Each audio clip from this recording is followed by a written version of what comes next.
ராம் ராம். வாழ்க வளமுடன். Voice of காஞ்சி நேயர் அனைவருக்கும் இனிய மாலை வணக்கம். மகாபாரத கிளைக்கதைகளில் நாம் வார்த்தையை எப்படி யோஜனை பண்ணி பேசணும், சிந்தித்து பேசணும் அப்படிங்கிறத பற்றி ஒரு கதை. யாருக்கு? கிருஷ்ணனும் திரௌபதியும் என்ன உரையாடுறா, கிருஷ்ணன் திரௌபதிக்கு சொன்ன அட்வைஸ் என்ன, அவளுக்கு திரௌபதிக்கு மட்டும் இல்லை நமக்கும் சேர்த்து தான். நாமெல்லாம் சாதாரண மனுஷா, அவளுக்கெல்லாம் எவ்வளவு சொல்லிண்டே இருந்தாலும் பத்தாது. அதுக்காக இந்த பதிவை நீங்கள் எல்லாரும் கேட்டு அதை பயன் அடையணுங்கிறது தான் என்னோட ஆசை. எப்படியெல்லாம் நாம் பேசணும் அப்படிங்கிறது. ஒரு தடவை திரௌபதி என்ன பண்ணுறா, இந்த பாண்டவா கௌரவா போர் முடிஞ்ச உடனே அவளோட அரண்மனையில் தோட்டத்தில் இப்படி உலாத்தின்னு இருக்கா. அப்புறம் கொஞ்ச நேரம் செடிகள் கிட்ட எல்லாம் அந்த காற்று, பூ, மரம் அசைறது, செடி, பூ, அந்த வாசனை எல்லாத்தையும் சந்தோஷமாக என்ஜாய் பண்ணிட்டே மாடிக்கு வரா. மொட்டை மாடிக்கு அதை பார்த்தா அந்த ஊரே தெரியறது. அந்த ஊரில் என்ன இவ பார்க்குறா அப்படின்னா, முதல்ல காட்சி கணவனை இழந்த பெண்கள் நிறைய தென்படுறா. அதெல்லாத்தையும் பார்த்து மனசு வருந்துறா. அதுக்கப்புறம் அவ கண்ணில் படுறது அனாதை குழந்தைகள், அம்மா அப்பா இல்லாத குழந்தைகள் நிறையா. இது ஏன், இது அத்தனைக்கும் பொறுப்பு நம்ம தானா அப்படின்னு யோசிக்க தொடங்குறா, அழறா. என்ன மாதிரி நாம் இந்த போருக்கு ஒத்துண்டிருக்க கூடாது, போரை இவா எல்லாரையும் அழிச்சதுனால தான், கௌரவா எல்லாரையும் அழிச்சதுனால தான் நமக்கு இப்படியெல்லாம் சேர்ந்துடுத்தோம் அப்படின்னு நினச்சிண்டே அழுதுன்றிருக்கான். இதை பார்த்துட்டே என்ன பண்ணுறார் கிருஷ்ண பகவான், அவகிட்ட இவளை திரௌபதியை பார்க்கறதுக்கு வர்றார். தோட்டத்தில் இருந்துட்டு மாடிக்கு போனவளை, ஏன் சந்தோஷமாகவே இல்லை உன்னோட முகம், ஏன் வருந்துற, ஏன் அழற அப்படின்னு அவர் கேட்குறார். இந்த மாதிரி போருக்கு நீ தான் காரணம்னு யோசிக்கிறியா அப்படின்னு இவரே கேட்குறார். இவ கேட்டும் சொல்லாததுனால, அப்படி இல்லை, நீங்கள் என்னோட எண்ணங்களுக்கு மருந்து தடவை வந்திருக்கேளா, இல்லைன்னா அதை நன்னா உப்பு தடவி என்னை அழ வைக்கிறதுக்காக வந்திருக்கேளா அப்படின்னு அவ கேட்குறா கிருஷ்ணனை திரும்ப பார்த்து. இல்லப்பா, நீ எதை நினைச்சு இப்படி வருந்துற, எல்லாம் காலம் கடந்து போச்சு. நீ இதெல்லாம் யோசிச்சுக்கிறதா இருந்தா எப்படி யோசிக்கணும், எந்த நேரம் யோசிச்சிருக்கணும், எந்த வார்த்தையை பிரயோகம் பண்ணியிருக்கணும் அப்படின்னு இவர் அட்வைஸ் பண்றாரு, உணர்த்துறார்.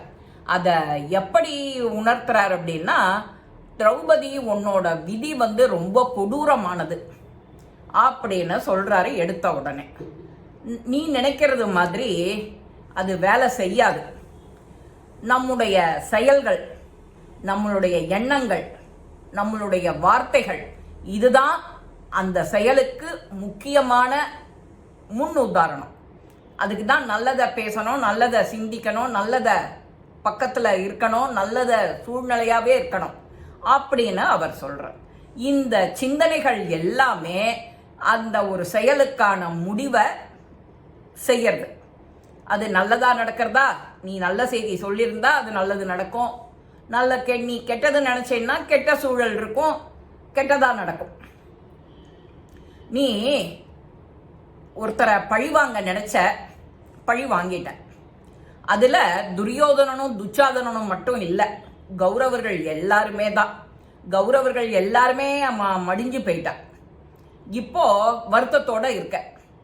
நீ மகிழ்ச்சியா இருக்கணும் இந்த தருணம் அப்படின்னு கிருஷ்ணன் அவருக்கு சொல்றார்.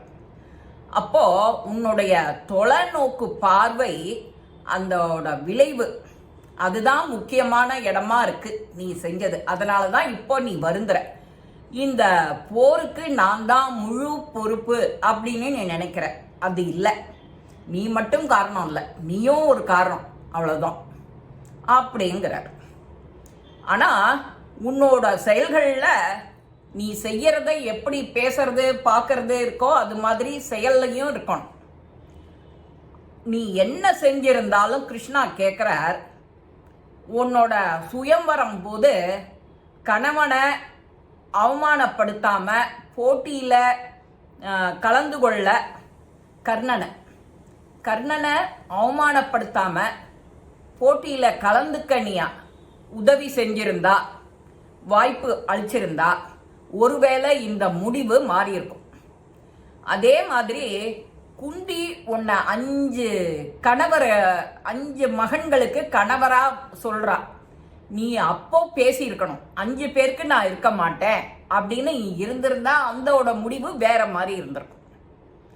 அப்புறம் உன்னோட அரண்மனையில பார்வையற்றவரின் மகன்கள் எல்லாருமே குருடர்கள் அப்படின்னு நீ சொன்ன. யார்கிட்ட? துரியோதனன் கிட்ட. அதுக்காக நீ மானபங்கப்படுத்திட்டான் அவன். அதனாலதான் இவளை திரௌபதிய புடவைய துகில் உறிஞ்சான்.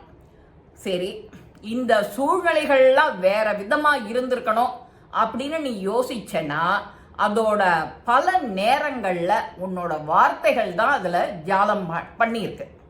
அந்த வார்த்தை ஜாலங்களை நீ குறைச்சிருக்கலாம், அதனோட பாதிப்பை குறைச்சிருக்கலாம்.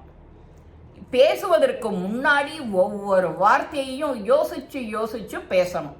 நீ அந்த காலம் பேசும்போது தவறிட்ட, இப்போ மனசு வருத்தப்படுற. இது தப்பு இல்லையா? நீயும் காரணம்தான். எல்லாத்துக்கும் சின்ன சின்ன காரணம் உண்டு, உன்னோடது பெரிய காரணம், அவ்வளவுதான். அதுவே உன்னை சுத்தி இருக்கிறவாளுக்கும் மகிழ்ச்சி இல்லாத இருக்கும், உனக்கும் மகிழ்ச்சி இல்லாத இருக்கும். மனுஷன் பற்கல்ல விஷம் இல்லை, அவன் வார்த்தைகள்ல, அவன் பேசுற வார்த்தைகள்ல தான் அவ்வளவு விஷம் இருக்கு. இதுவே உறவு, சொந்த பந்தம், கல்யாணம், கார்த்திகை, என்னென்ன மாதிரி நீ ஃபங்க்ஷன், திருவிழா, யார்கிட்ட எதை போனாலும் யோசிச்சு நீ பேச வேண்டிய அந்த வார்த்தையை நீ யோசிச்சு இதமா பதமா பேசினா அந்த சுற்றுச்சூழலே உன்னை அவ்வளவு அழகாக்கிடும், உனக்கு மன நிறைவை தரும். எப்படி? பற்கள்ல விஷம் இல்லை, ஆனா நீ என்ற எண்ணங்கள், பேசுற வார்த்தைகள் அவ்வளவு விஷமா இருந்தது அப்படின்னா ரொம்ப மோசமான விளைவுகளை நாம சந்திக்கணும். கிருஷ்ணன் இதையும் சொல்றார். என்ன சொல்றாரு அப்படின்னா, மிக கொடூரமான விஷத்தை கக்கிற விலங்கு எதுன்னா அதுதான் மனுஷன் அப்படின்னு விட்டார். யாரு மகா கொடுமையா பேசுறாளோ, எதிர்மறையா பேசுறது, உனக்கு என்ன தெரியுங்கிறது, உனக்கு என்ன பண்ண முடியுங்கிறது, உன்னால என்ன சாதிக்க முடியும், நீ என்ன பண்ணின எனக்கு அப்படின்லாம் பேசுறது, அவ மனசு, எதிராளியோட மனசு புண்படும்படி பேசினாலோ, அவ அதை நினைச்சு ஒரு துளி கண்ணீர் சிந்தினாலோ, அவ உன்னை நீ நன்னாவே இருக்க மாட்டேன்னு பதிலுக்கு அவளுடைய எண்ணங்கள் உன் மீது சாய்ந்தாலோ நீ எப்படி நன்னா இருப்ப இல்லையா? அதனாலதான் கொடியில விஷமான மிருகம்னே சொல்லிட்டார் அவர் கிருஷ்ணன். விஷமான வார்த்தைகளை யார் பேசுறாளோ அவன் தான் கொடுமையான விஷம் கலந்த மனுஷன். அவன் வார்த்தைகள்ல தான் விஷம் இருக்கும். எவ்வளவு அழகா சொல்லிட்டார் கிருஷ்ணன். நாமளும் பேசும்போது, செய்யும்போது சிந்திச்சு சிந்திச்சு சிந்திச்சு அதனுடைய காரியமோ வேலையோ பேச்சோ இருக்கணும். அப்போ நீ நன்னா இருப்ப. அப்போ இந்த மகாபாரத கதையில விதி வலியது.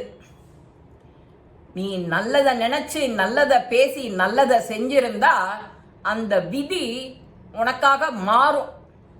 எப்போ நீ நல்ல சிந்தனையாளனா இருந்தால், நீ யோசிக்கும் போது நல்ல யோசனையோட வார்த்தைகளை பிரயோகம் பண்ணினால் உனக்கு நல்ல விதி மாறும் அப்படிங்கிறார். இது மகாபாரத கதைக்குள்ளர ஒளிஞ்சின்றிருக்கிற ஒரு சின்ன விஷயம்தான், ஒரு நூல் தான்.